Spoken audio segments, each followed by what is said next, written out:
Halo Sobat Akademia, selamat sore, jumpa sama gua Aska. Kali ini gua bakal ngobrolin tentang bicara tanpa bikin baper. Kenapa bicara tanpa bikin baper?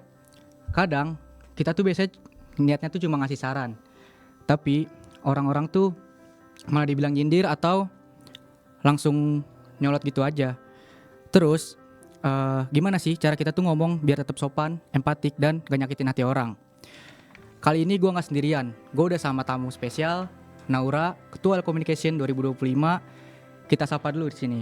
Halo Naura, apa kabar? Halo, kabar baik. Senang banget bisa hadir di Ngobrol Efektif kali ini. Nah, kita juga seneng banget nih kedatangan lu. Karena banyak banget nih yang bilang kalau lu tuh tipikal orang yang komunikasinya adem tapi tetap tegas gitu. Makasih sih. Mungkin karena udah sering berhadapan sama banyak orang, jadi bisa terbiasa gitu ngomong enak tapi tanpa nyakitin. Nah, makanya itu lu tuh pas banget buat tema hari ini. Bicara tanpa bikin baper. Terus, gue tuh pengen tahu deh. Jadi ketua pelaksana Welcome tuh kan gak gampang ya. Lu harus ngatur komunikasi sama panitia, dosen, maba atau bahkan sponsor. Jadi gimana sih cara lu tuh ngadepin orang-orang tuh dengan karakteristik yang berbeda-beda? Kalau dari aku sendiri tuh emang gak gampang sih, karena kan waktu pas communication tuh kita berhadapan sama banyak orang ya, dengan gaya bicara yang beda-beda, dengan karakter yang beda-beda, entah dari dosen, terus panitia, maba, bahkan ke sponsor juga. Khususnya lebih ke panitia sih, karena kan lebih sering ngobrol sama mereka ya, dan karakter panitia tuh 22 orang tuh beda-beda semua, jadi harus menyesuaikan juga. Jadi gimana caranya aku biar bisa komunikasi sama mereka? Itu tuh aku sebelum komunikasi sama mereka tuh aku kenalin dulu sih ini tuh orangnya seperti apa, gaya komunikasinya seperti apa.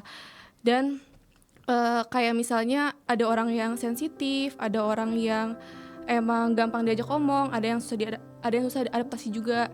Dan contohnya tuh kalau misalnya aku harus komunikasi sama orang yang lemah lembut, sensitif, tapi sedangkan aku ini belak-belakan, itu kan gak bisa ya. Takutnya pesan yang aku sampaikan tuh malah dianggap sebagai serangan buat dia, jadi dia lebih tertutup sama kita juga. Dan terus ini juga sih lebih ngelihat situasi sama kondisi juga. Kalau misalnya mereka lagi capek, itu kita nggak bisa asal komunikasi dengan cara yang apa ya, kayak tiba-tiba nyalahin, tiba-tiba mojokin. Takutnya itu malah jadi bikin mereka juga kesal sendiri sih, karena kan lagi sensitif ya kalau misalnya lagi capek gitu. Keren sih, cuma kayak jadi lu tuh lebih kayak pendekatan tuh lebih personal terhadap panitia-panitia lu ya, kayak lu tuh lebih ngenalin dulu karakteristik orangnya masing-masing. Jadi ketika mereka ngelakuin kesalahan atau lu mau negur mereka tuh lu tahu jadi apa yang harus dilakuin. Iya, jadi misalnya waktu itu pernah sih ada panitia yang emang melakukan kesalahan. Jadi itu tuh aku tuh gak langsung nyembur kayak lu salah, harusnya tuh lu jangan kayak begini-begini, tapi lebih baiknya tuh aku mungkin ada apresiasi juga ya ke dianya. Jadi yang ini tuh udah benar, cuman better kedepannya tuh dibetulin lagi lah. Jangan jangan kayak gini, mungkin lebih diperhatiin lagi gitu. Nah, kadang tuh ini apa namanya, bukan isi pesannya yang bikin masalah, tapi cara kita nyampain pesan ke orang itu kan. Iya, jadi kalau misalnya kita menyampaikan pesan ke satu orang ini tapi dengan intonasi yang tinggi dan kata-kata yang kita gunakan tuh kata-kata yang emang gak baik lah, itu kan malah bikin orang tuh ngerasa diserang ya. Jadi dia tuh mikir kayak, ini gue tuh dikasih solusi atau enggak sih gitu. Jadi emang cara penyampaian, intonasi tuh ngaruh banget sih buat dalam komunikasi tuh. Iya kan, kita kan sekarang ngebahas soal baper ya. Nah, kenapa ya kalau di zaman sekarang tuh orang-orang tuh banyak banget sensitif, kayak ditegur dikit, dikasih nasihat dikit tuh langsung defensif. Nah itu tuh menurut lu gimana kira-kira? Mungkin karena orang-orang tuh gak bisa bedain ya mana yang kita ngekritik hasil kerja mereka, mana kita ngekritik ke personal mereka. Kadang tuh orang tuh lebih nge-highlight kata-kata buruk yang kita omongin. Padahal kan sebenarnya kalau misalnya mereka meng-highlight bagian masukan dari kitanya, emang isi dari pesan kitanya tuh itu bakal better sih. Jadi mereka juga bakal ngerasa lebih terbuka. Cuman menurut aku wajar sih, karena kan orang tuh kalau dikritik tuh karena fokus ke yang kata-kata yang menyerang mereka, jadi mereka langsung mikir itu diserang. Dan wajarnya tuh karena kadang ego kita tuh lebih pilih aman dulu aja gitu sebelum kita ngambil masukan dari orang lain. Oke, setuju sih gue sama statement itu. Cuma gue mau nanya nih, kalau dari pengalaman lu sendiri ya, itu tuh gimana sih cara lu tuh tetap lu ngomong jujur, tapi intonasinya tuh tetap lembut gitu, nggak kelihatan kayak marah-marah. Kalau itu usahain jujurnya tuh jangan di posisi kita lagi emosi, lagi capek, dan karena biasanya tuh kalau misalnya lagi capek terus lagi emosi tuh pasti yang keluar dari mulut kita tuh yang nggak enak lah. Jadi kita nggak merhatiin intonasi kita bicara, kita nggak merhatiin kata apa yang kita gunakan, jadi kita langsung nyimbur aja gitu ke orang. Jadi better tuh kita lihat kondisi kitanya dan kita juga lihat kondisi orang lainnya. Kita juga perhatiin intonasi kita bicara dan cara penyampaiannya juga. Kalau misalnya kita jujur kayak ada nih panitia tuh ngelakuin kesalahan, kita langsung ngomong ini tuh salah, jangan kayak begini dong, ke depannya tuh jangan gini-gini. Mungkin better kayak ngomong yang ini tuh udah bagus, tapi coba ditambahin ini. Jadi kita tuh secara gak langsung jujur, kita ngasih solusi juga, dan kita juga ngapresiasi dia juga. Bener banget, kadang tuh bukan isi kritiknya yang nyakitin, tapi dari tone dan intonasinya. Nah, jadi buat sobat akademia yang mungkin lagi belajar komunikasi yang lebih sehat, ingat, nada bicara tuh juga punya pengaruh besar banget. Nah, sebelum kita lanjut ke segmen selanjutnya, kita pending dulu sebentar, karena setelah ini tuh bakal ada lagu yang cocok buat nemenin sore-sore kita buat nyantai. Waking Up Together With You dari Ardhito Pramono.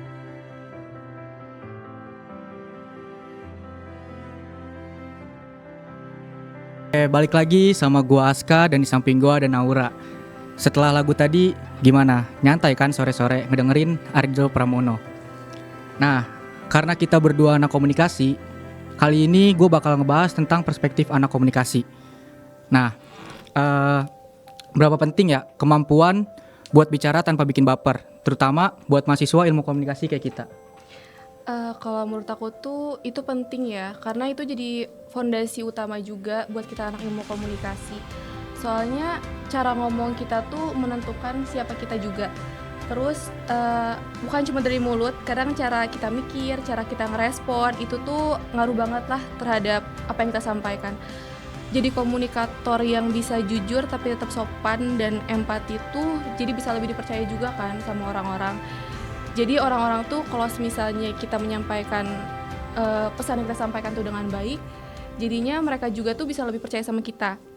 Dan skill itu tuh bakal kebawa juga entah di PR, di MC atau bahkan di agensi, karena semuanya tuh butuh kemampuan buat ngomong tanpa nyakitin dan pesan yang disampaikan tuh bakal tetap sampai juga.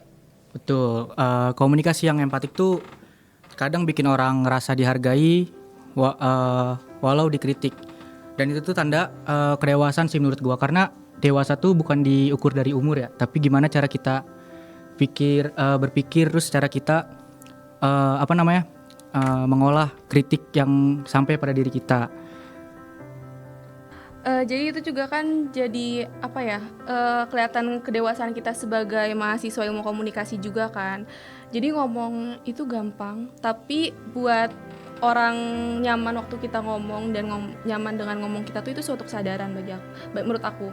Dan kadang hal kecil kayak pemilihan kata, nada, dan gestur tuh bisa nentuin apakah orang itu mau didengerin atau enggak. Iya, sebelum kita masuk segmen akhir, ada beberapa viewers kita yang mau nanya-nanya nih sama lu. Langsung kita bacain aja kali ya. Oke,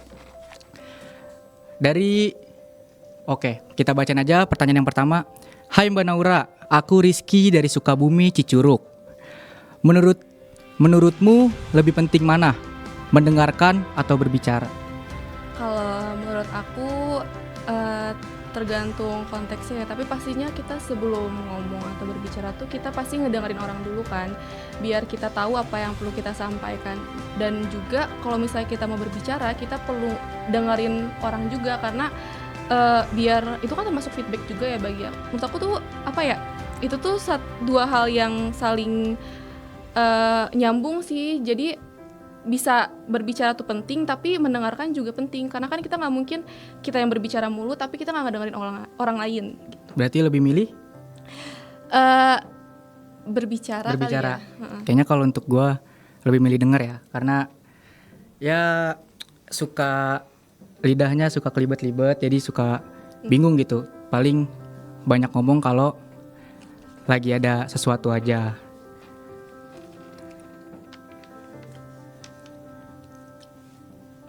Kayaknya masih ada pertanyaan dari viewers kita, dari Sobat Akademia. Sebelum masuk ke pertanyaan selanjutnya, menurut lu gimana nih?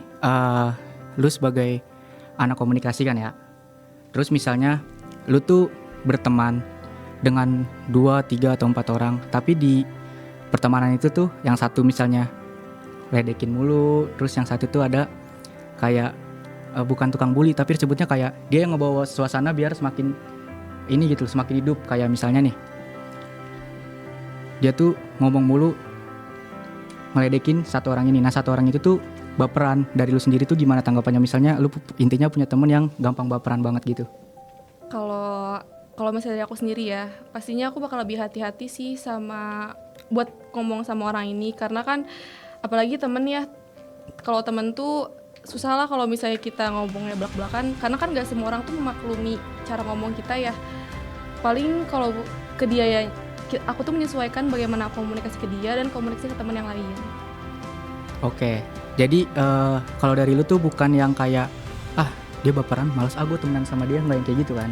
Enggak juga sih, karena kebetulan aku juga baperan. Oh iya, baperan ya. Bapernya tuh dalam konteks apa dulu nih? Ini dalam konteks bicara ya. Konteks bicara. Ya, kalau Oke. misalnya ada orang yang apa sih bukan tiba-tiba ngekritik sih, mungkin ngomong pakai nada tinggi, aku bakal sakit hati juga. Oke, ini ada pertanyaan lagi, kita bacain aja kali ya. Pertanyaan ini dari Dapi Ciawi Rancamaya Dalam. Bagaimana cara memberi kritik tanpa membuat orang tersinggung? Kalau itu tadi sebenarnya udah dibahas ya, yang Ya, soal kita udah jujur. bahas.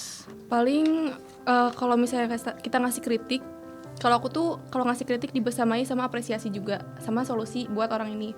Jadi orang itu ngerasa dia tuh gak cuman dikritik aja, karena kan orang tuh pasti kan misalnya kita tuh ngekritik hasil kerja mereka, dan cara mereka buat dapetin hasil kerjanya itu tuh gak gampang, pasti ada prosesnya yang bikin capek. Dan kalau misalnya kita langsung ngekritik, takutnya tuh orang itu malah makin ngedown aja. Jadi kalau misalnya kita apresiasi kan dia ngerasa dihargain juga kan. Dan tentunya tuh dengan intonasi dan cara penyampaian yang baik juga sih. Oke, ngebahas tentang kritik kan, setelah acara welcome kan pasti ada evaluasi kan. Lu sebagai ketua pelaksana pasti mengkritik nih divisi-divisinya.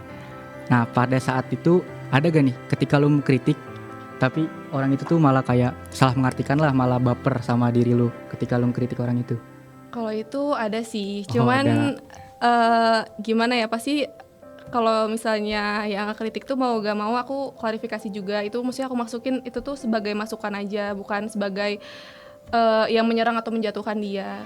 Terus aku tetap mengapresiasi hasil kerja keras dia juga. Oke, buat Sobat Akademia, di episode kali ini ngobrol efektif, bicara tanpa bikin baper.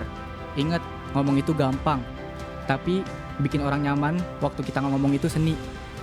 Sampai ketemu di episode berikutnya. Gua Aska bareng Naura. Terima kasih Naura sudah hadir di Radio Suara Pakuan hari ini. Sukses selalu Sobat Akademia. Sekian Let's Talk hari ini. Saya Aska. Sampai jumpa kembali di